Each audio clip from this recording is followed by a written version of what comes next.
Brasil convive com elevadas taxas de violência praticada contra as mulheres, o que resulta em um destaque perverso no cenário mundial. É o quinto país com maior taxa de homicídio de mulheres.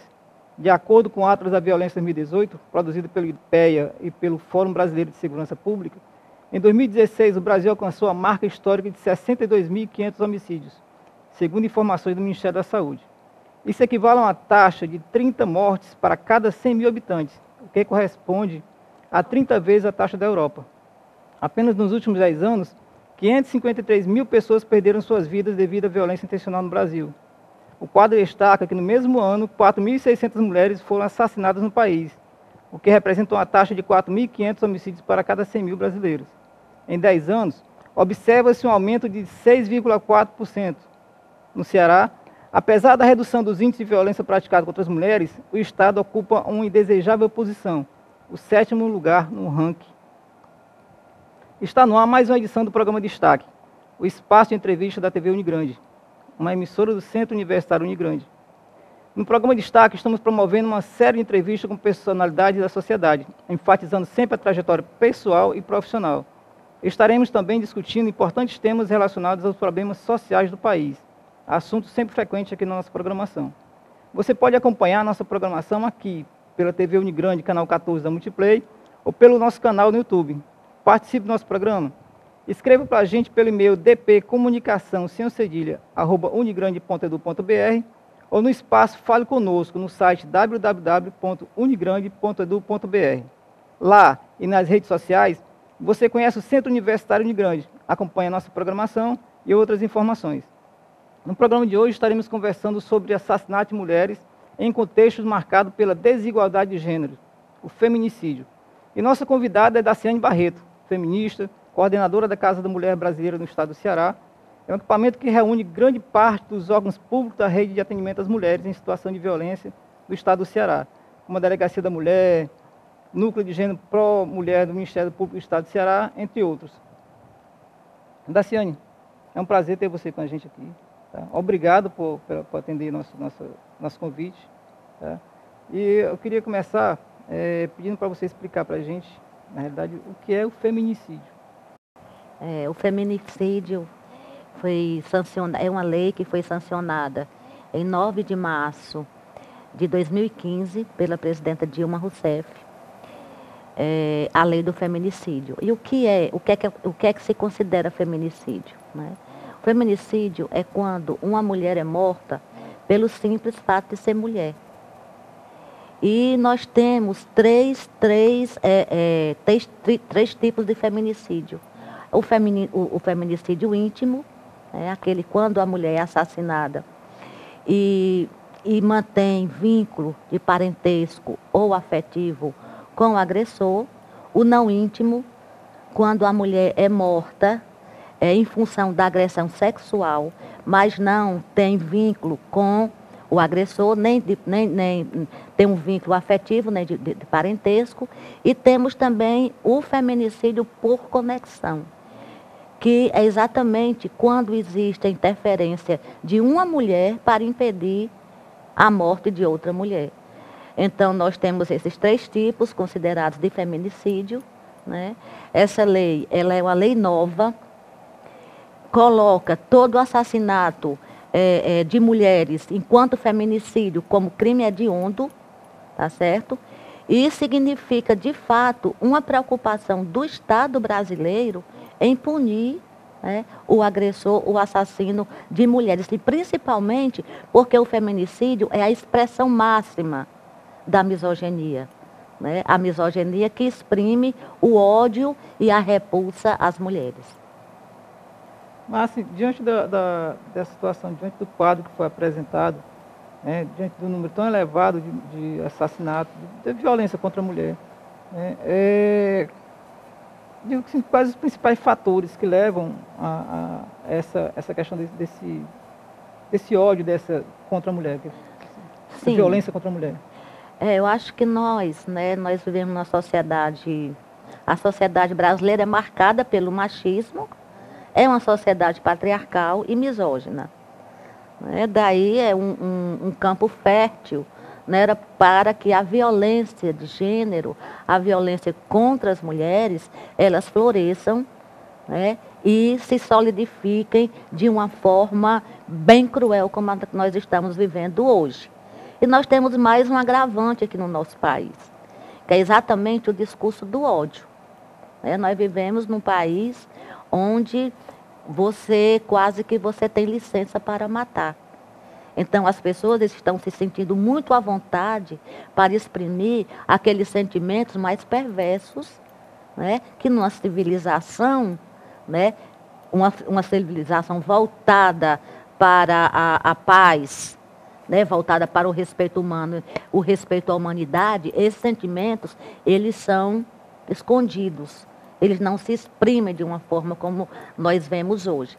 Ocorre que, né, como nós, além desse discurso do ódio, a nossa sociedade extremamente arcaica, né, do ponto de vista desses 3 ingredientes que a gente colocou anteriormente, o machismo, a misoginia e a sociedade patriarcal, e como nós mulheres ainda vivemos em situações onde nossos direitos não são iguais aos homens, onde culturalmente, socialmente, economicamente, politicamente, nós somos construídas de uma forma a sermos consideradas de cidadãs de segunda categoria. Então, esse discurso de ódio, junto a todos esses ingredientes, né, favorece que a violência ela venha se colocar de uma forma nua, né, com todas as suas características anti-humanas, né, e que, inclusive, desrespeitosa para com toda a humanidade. Mas, até alguns anos atrás, né, alguns anos que eu digo,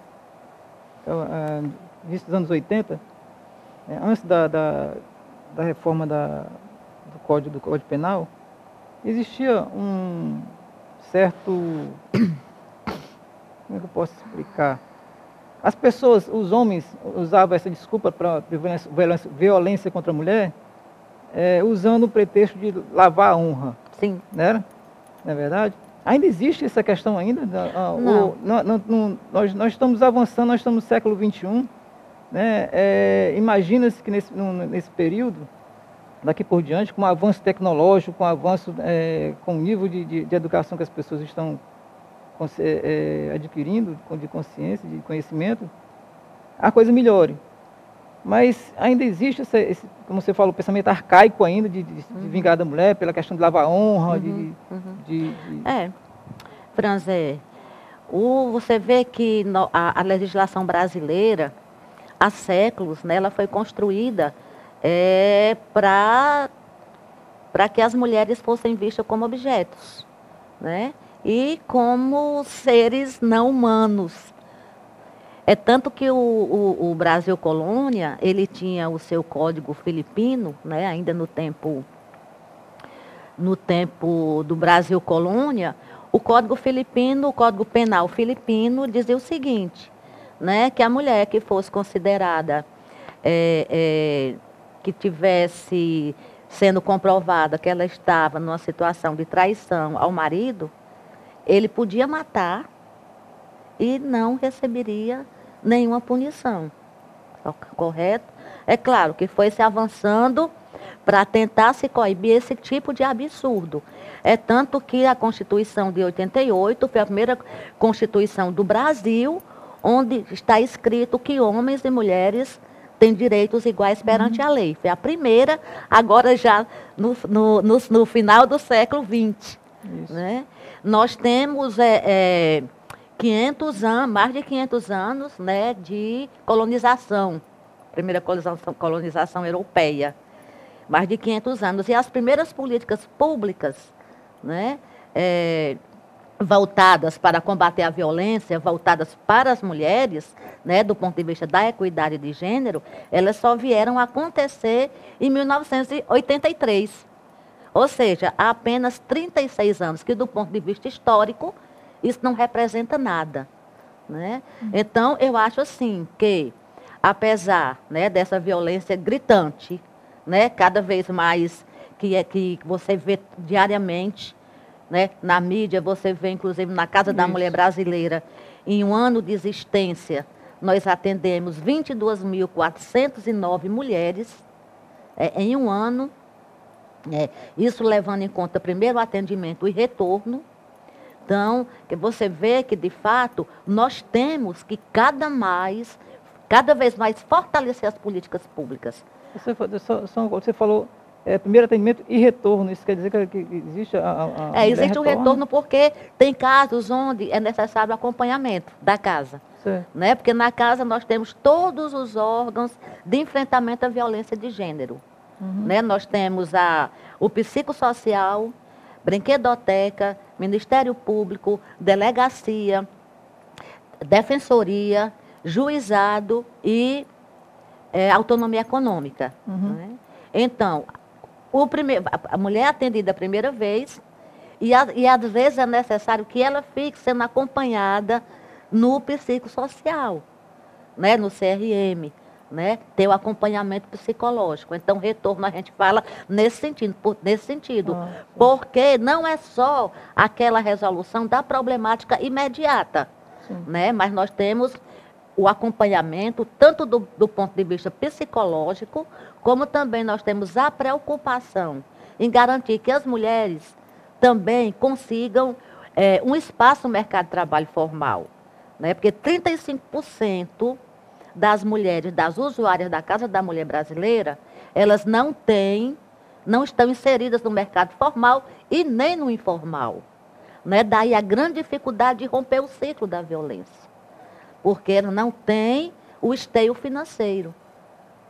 Então, nós, inclusive, na casa, nós temos a célula da autonomia econômica, cujo objetivo principal é garantir a inserção das mulheres usuárias da casa no mercado de trabalho, através de cursos profissionalizantes, através de parcerias com o Cine, né? Porque nós entendemos que uma das grandes dificuldades, um grande obstáculo, né, ao rompimento do ciclo da violência é exatamente a dependência financeira das mulheres. Existe ontem passou um órgão de comunicação, né, eu vi rapidamente que houve, segundo eles, houve um aumento de 300% de junho do ano passado a junho desse ano. Você tem essa Olha, o último dado de quem fornece esses dados, né, é a Secretaria de Segurança Pública, né? Então, os últimos dados, né, que nós temos conhecimento, é de que houve um aumento de 27%, né, em feminicídio. Porque eu acho que a gente tem que compreender, né, que nem todo assassinato de mulheres se configura como feminicídio. Como identifica? Como é que fala? Exatamente, o feminicídio é aquele assassinato só pelo fato da mulher ser mulher. Né? Que principalmente é em função do vínculo afetivo, do vínculo de parentesco e principalmente do sentimento de ódio e de propriedade, né, que são sentimentos próprios do machismo. Então, a violência urbana, tá certo? Por exemplo, uma mulher, ela é assaltada na rua e é assassinada. Isso não é considerado feminicídio. Isso é considerado um crime dentro da violência urbana. O feminicídio é aquele que vai atacar o gênero. É pelo fato de você ser mulher. Onde o que, né, conduz aquele assassinado é exatamente a misoginia, o machismo, né, ingredientes que são frutos da sociedade patriarcal. Você tem assim uma ideia, qual o nível social mais vulnerável, assim, uma região, uma área que de maior vulnerabilidade em relação à questão da... Sim, olha, Franz, a violência, ela atinge todas as categorias profissionais, todas as faixas etárias, todas as mulheres, né, independente de raça, de crença, de condição social e financeira, né? Então, ela é democrática, né, perversamente, né, democrática. Mas nós temos aqui indicadores, né, que nós temos indicadores que nós apresentamos, né, quando a Casa da Mulher Brasileira completou um ano, né, que a maioria das nossas usuárias, elas residem, né, na Regional 5, na Regional 5, né, que é exatamente aqui na região Granja, Portugal, Bom Jardim, né, mas isso é a maioria. Em todas as regionais, né, nós temos mulheres usuárias da Casa da Mulher Brasileira. Nós temos mulheres, em segundo lugar, são mulheres ali da Regional 6, né, que é Messejana, Curió, Cajazeiras. Isso indica também o quê? Né? Indica que as mulheres que não têm renda, né, que são as mulheres que moram na periferia, que são a maioria negras, a maioria pobres, né, que sofrem, as mais vulneráveis, né, e, infelizmente, tem ainda mais esse agravante que é da violência doméstica, familiar e sexual. Daí a necessidade das políticas públicas, né, de se construir, né, cada vez mais políticas públicas que venham de uma forma bem mais efetiva, trabalhar exatamente essas vulnerabilidades das mulheres, né, aqui espalhadas pela nossa cidade, por Fortaleza. Você falou agora há pouco em questão da vulnerabilidade. Mas sexta-feira aconteceu um fato na Maracanaú, né? Que uma moça lá foi assassinada numa das ruas mais movimentadas. E segundo a polícia, se não me engano, é o marido ou o namorado que é o mandante do crime. Né? Só que ela já tinha uma medida protetiva devido a uma violência anterior. E depois ela foi lá e tirou. O que você pode... como é que a pessoa... Existe alguma explicação, assim, que você já tem mais experiente? Pode dar uma explicação, o motivo que leva a pessoa a retirar uma medida protetiva, a mulher fazer isso? A gente, assim, né? Mas só tem, né? São várias as questões. As ameaças, né? Por parte da família, né? Principalmente da família do agressor. A vergonha que ainda impera, né? A culpa, né? Que nos introjetaram essa culpa secularmente. E nós nos sentimos culpadas, né? Até quando somos agredidas, né? Que a sociedade impõe isso culturalmente. Essa pressão social também, né? Poxa, você está buscar uma medida protetiva contra o pai das suas filhas, dos seus filhos. Então, a pressão social familiar, né, ela é muito forte. Né? E, às vezes, as mulheres se encontram numa situação de vulnerabilidade do ponto de vista emocional muito grande. Né? Que não é só a questão também econômica. Né? O sofrimento psicológico, o sofrimento emocional, né? Ele é muito forte. E essa pressão, você se sentir, às vezes, sem aquela pertença, principalmente com relação à sua família, é muito, muito, muito duro, sabe? Então, são N os motivos, né? Não só para se retirar a medida protetiva, mas também para voltar ao convívio com o agressor. Porque existe a questão da dependência econômico-financeira, existe a dependência emocional, a dependência psicológica e o julgamento da sociedade, que também ainda é muito forte. E o que está sendo feito, assim, existe a Casa da Mulher Brasileira que ela dá acolhimento, né? Mas o que pode ser feito para reduzir esse índice de violência contra a mulher? O que pode ser feito?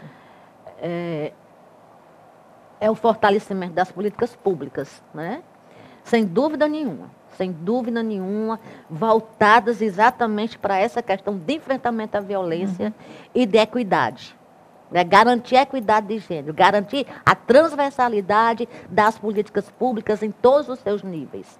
E algo me preocupa muito, apesar, né, de que nós temos o programa Mulher Viver Sem Violência desde 2013, né, esse programa Mulher Viver Sem Violência, que ele reza que em todos os estados do Brasil tem que ser construída a Casa da Mulher Brasileira. Infelizmente, nós só temos 6 casas e apenas 5 funcionando. E Brasília não está funcionando. Me preocupa, né, sobremaneira, o recurso, né, que estava sendo destinado às políticas públicas, né, para as mulheres, foi retirado 60% do orçamento em 2016. 60%. Os CRMs nos interiores do nosso estado, nos municípios, eles estão sendo desconstruídos. Né? Então, essa preocupação das verbas federais serem alocadas para enfrentar esse tipo de situação nos preocupa muito. Agora, nós gostaríamos aqui de dizer que, apesar de, a nível nacional, né, a nível do Brasil, essas verbas estarem sendo reduzidas, aqui no Ceará, né, nós estamos na contramão positivamente com relação a essas políticas. Né, porque o governador, ele anunciou no dia 8 de março, agora de 2019, que no Ceará, né, nós teremos 4 casas da mulher cearense. A primeira a ser inaugurada agora em dezembro, até o final de dezembro, no Cariri, e as outras 3 até 2022. Então, essa percepção, né, de você, de fato, fortalecer essa rede em todo o estado, ela é fantástica. Ela vem, de fato, fortalecer as políticas públicas. Mas não fica, né, só nisso. Eu acho que nós temos que avançar muito mais. Né, porque é uma política de opressão, é uma situação de dominação milenar. E como a gente pode identificar um caso de violência contra a mulher? Por exemplo, como eu, cidadão, posso identificar um caso de violência e como eu posso proceder para quem eu devo procurar, ou o vizinho, ou a própria mulher pode procurar? Através, você pode, né, tem várias vias. Né? Você tem vários caminhos. Né? Primeiro é a Casa da Mulher Brasileira. A Casa da Mulher Brasileira é um equipamento de portas abertas. Funciona 24 horas. Né? De domingo a domingo. Telefone, né? Número de telefone? Não tenho agora de cor. Eu vou deixar o endereço. Né? Funciona 24 horas, é uma casa de porta aberta. As mulheres são recebidas dentro das diretrizes da Lei Maria da Penha, que é a violência física, sexual, psicológica, patrimonial e moral. Né? Então, as mulheres que estão em situação, né, relativas a esses tipos de violência que são previstos na Lei Maria da Penha, são atendidas 24 horas na Casa da Mulher Brasileira. Tá certo? Bom, mas eu sou o vizinho, sou a vizinha. Liga 180. Não precisa se identificar. Não, mas pode chamar a polícia a 190, né, também, sem se identificar também. E qualquer pessoa pode chegar e fazer a denúncia lá na delegacia da mulher. Né? A pessoa pode fazer. Agora, o inquérito ele vai correr, né, se a mulher, a própria vítima, se apresentar. Mas a denúncia, qualquer pessoa pode fazer através do 180, através da Casa da Mulher, através, inclusive, de chamar diretamente o 190. 90, polícia, né? No caso.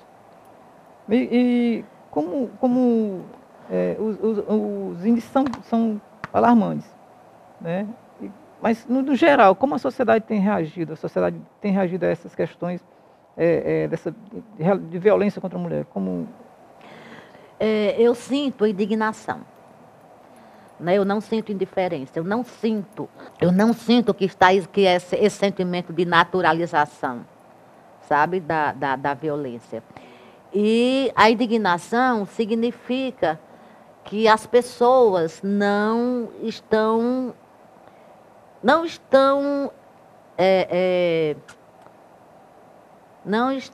confortáveis, nem concordam, né, com esse tipo de ação, com esse tipo de situação, sabe? Então, isso aí é um sentimento positivo, a indignação, porque quando não existe mais indignação, aí realmente fica bem mais difícil, né? Mas você vê comentários, você vê as pessoas, né, denunciando sem ser a própria mulher que está, né, sofrendo a agressão. Então, existe uma preocupação da sociedade, sem dúvida nenhuma. Se, por um lado, o discurso do ódio, né, ele fomenta esse tipo o maior índice da violência, porque se sente à vontade para cometê-la, se por um lado nós temos isso aí, mas por outro lado também nós temos uma parcela significativa da população brasileira que não concorda e que se indigna com esse tipo de crime. Ok, Daciane, nós estamos terminando nosso programa, nosso tempo, né? Infelizmente o tema é muito importante, conversa muito boa. Acho que tem muita coisa para ser discutida ainda. Sim. Né? A gente agradece a sua participação aqui e queria que você deixasse fizesse um comentário sobre o nosso público. Tá bom. Primeiro a gente, né, que agradece aqui o convite. Considero que esse tipo de iniciativa, né, é também uma forma de enfrentar a violência, de combater a violência. Quando você discute com a sociedade, quando você consegue transmitir, né, uma discussão, né, acerca do assunto. E para falar agora particularmente para as mulheres, que o silêncio ele é cúmplice da violência. Sempre que você perceber, né, que algo, né, está lhe desrespeitando, está lhe violentando, não cale. Converse com sua família, com suas amigas e vá à Casa da Mulher Brasileira, né, porque quanto mais a gente cala, mais a violência cresce. Nós temos mecanismos que podem coibir, punir e erradicar a violência de gênero. Portanto, não vamos calar. O silêncio, ele é cúmplice da violência. Só para reforçar o endereço da casa. Rua Teles de Souza, Casa da Mulher Brasileira. Rua Teles de Souza, Couto Fernandes, 3108-9996. Telefone de contato, 24 horas, de domingo a domingo. Daciane, mais uma vez, obrigado. Eu que agradeço o espaço. Terminamos aqui mais um programa Destaque. Agradecemos a sua participação e esperamos vocês novamente aqui na próxima edição. Muito obrigado.